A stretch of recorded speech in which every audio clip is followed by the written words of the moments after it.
পশ্চিমবঙ্গের মুখ্যমন্ত্রী শুভেন্দু অধিকারী বলেছেন, তিনি ক্ষমতায় আসার পর এখন পর্যন্ত 10,000 মানুষকে সীমান্ত দিয়ে ঠেলে দিয়েছে ভারত সরকার, আর 1,800 মানুষকে পুশিন করার জন্য রেডি রেখেছেন।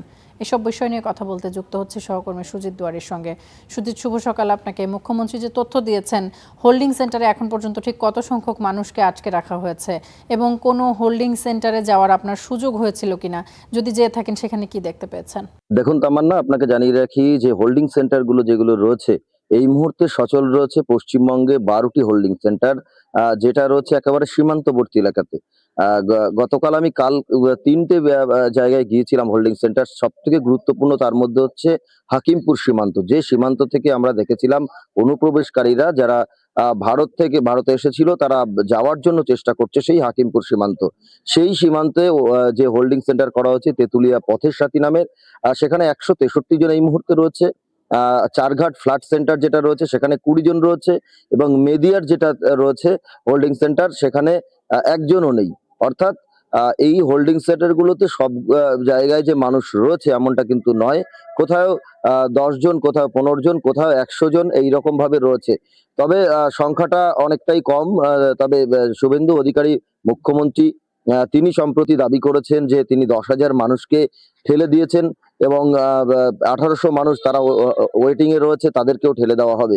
সুতরাং এই তথ্য তিনি দাবি করেছেন মুখ্যমন্ত্রী হিসাবে, এবং এর আগে আমরা দেখেছিলাম সাবেক মুখ্যমন্ত্রী থাকাকালীন মমতা বন্দ্যোপাধ্যায় অনেক দাবি করেছিলেন। সেই দাবি পরবর্তীতে মান্যতা পায়নি, অর্থাৎ সেই দাবির ক্ষেত্রে কোথাও যুক্তি ঠিকঠাক ছিল না। এক্ষেত্রে শুভেন্দু অধিকারী যা বললেন, আপাতত আমরা যদি সেটা ধরেই নিই, তবে সেই যে ওয়েটিং লিস্টের তালিকা আমাদের কিন্তু এখনো পর্যন্ত সেই অর্থে নজরে পড়েনি। তবে অন্য জায়গাগুলোতে হোল্ডিং সেন্টার থাকলেও থাকতে পারে। তবে এখনো পর্যন্ত যে পুশিং এর ব্যাপারটা সেটা কিন্তু যথেষ্ট কম রয়েছে, এবং এখনো পর্যন্ত সীমান্তবর্তী এলাকা যেগুলো হোল্ডিং সেন্টার করা হয়েছিল, যেখানে মানুষের যে একটা বিশাল ভিড় ছিল অনুপ্রবেশকারীদের, সেই ভিড়টাও কিন্তু যথেষ্টভাবে কমে গিয়েছে। তামান্না, আরও একটু জানতে চাই যে এই পুশিনের যে বিষয়, সেই বিষয়ে পশ্চিমবঙ্গ কিংবা দিল্লির যে মানবাধিকার সংগঠনগুলো রয়েছে তারা কি বলছে?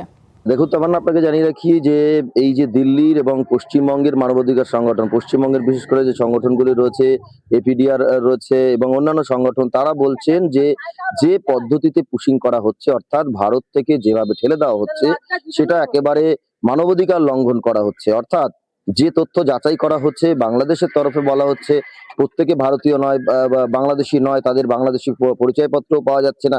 অর্থাৎ সেই মানুষগুলো দেখা যাচ্ছে যে বিএসএফ এখান থেকে ঠেলে দিলেও তারা কিন্তু সীমান্তবর্তী এলাকায় নোম্যান্স ল্যান্ডে পড়ে থাকছে।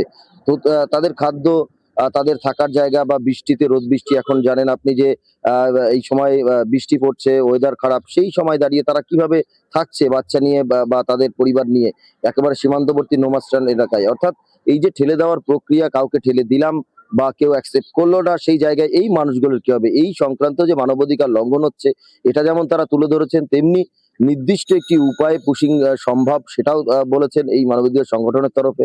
তারা বলছেন যে তথ্য যাচাই করা হোক, এবং আইনিভাবে তাদেরকে বাংলাদেশ সরকার বা অন্য কোনো দেশ হলে তাদের সরকারের সঙ্গে কথা বলে নির্দিষ্ট একটা প্রসেসিং রয়েছে, আগে যেমনটা যেভাবে করা হতো সেভাবে করা হোক। কিন্তু শুভেন্দু অধিকারী সরকার তারা ক্ষমতায় আসার পর তারা বলেছেন যে আমাদের তাদেরকে জেলেও রাখা হবে না, অর্থাৎ অনুপ্রবেশকারী যারা ধরা পড়বে তাদেরকে জেলেও রাখা হবে না, তাদের জেলে রেখে খাওয়া বা চিকিৎসা পরিষেবা দেওয়া এই সমস্ত কোনো কিছুই করা যাবে না। অর্থাৎ তাদেরকে সরাসরি ধরো এবং পাঠিয়ে দাও সীমান্ত পার করে, এমনটা যে নির্দেশ ছিল, সেই নির্দেশ অনুযায়ী কিন্তু এই যে হোল্ডিং সেন্টার গুলো রয়েছে, সেই হোল্ডিং সেন্টার থেকে সেই পুশিং প্রক্রিয়া শুরু হয়েছে। এই সরকারের প্রায় 1.5 মাস অতিক্রান্ত হলো। এই 1.5 মাস ধরে কিন্তু প্রায় এই পুশিং প্রক্রিয়া শুরু হয়েছে। 1.5 মাসের যদিও কিছুটা কম সময় থেকে পুশিং প্রক্রিয়া শুরু হচ্ছে, তবে মানবাধিকার লঙ্ঘনের যে বিষয়টি আসছে, যে সংগঠনগুলো তারা কিন্তু ইতিমধ্যেই দাবি জানিয়েছেন, এবং তারা লেখালেখি শুরু করেছেন যে এই পুশিং প্রক্রিয়া একেবারে অবৈধ, এভাবে পুশিং করা যায় না।